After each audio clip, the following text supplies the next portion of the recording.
Hi, it's Ian here. Welcome to the fourth bonus video in my market leadership series.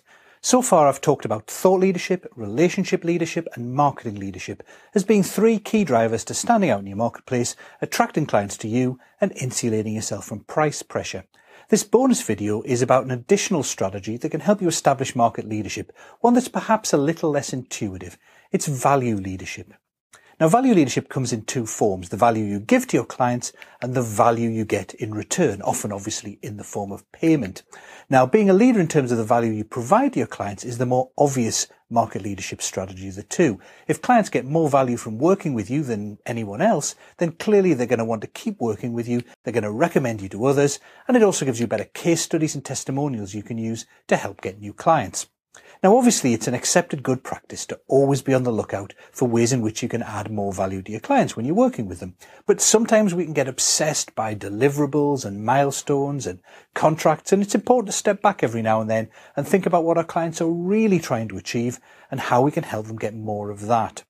It's also important to realize that you'll naturally be able to deliver more value to some clients than to others.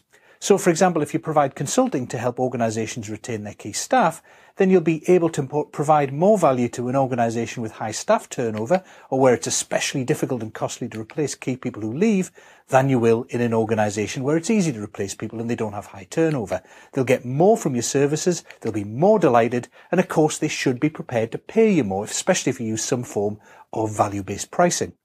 Now, the other side of value leadership is the value you get from your clients. In other words, largely how much they pay you. Now, I'm not talking here about trying to claw every last penny from your clients' pockets. What I mean is that very often your clients will be very happy to take additional services or products from you and pay you well for them, but you just don't have them available. So let's say you're a sales trainer and you do live training courses for clients. There's a limit on the number of live courses you can fit into a year, and your clients can only free up their staff for a certain number of live training courses too.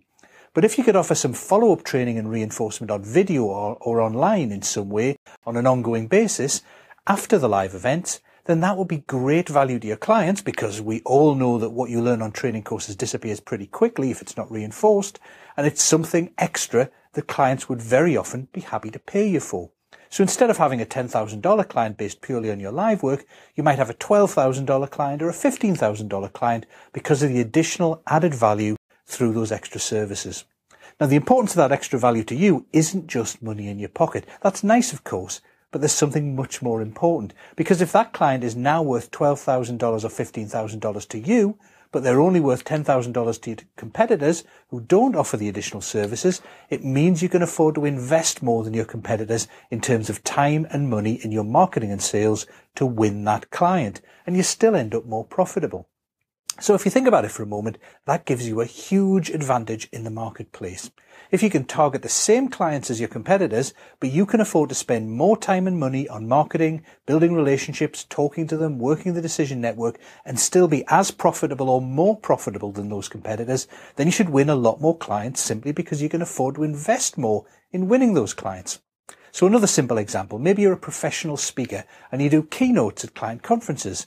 Now, if you can also do workshops and breakouts at those conferences, or have other team members who do them for you, that's something that most clients would need to have anyway at those conferences, and they'd have to find someone to do it for them. So it's a great benefit to them that you can do it as well, and you can more than double the income you get per client.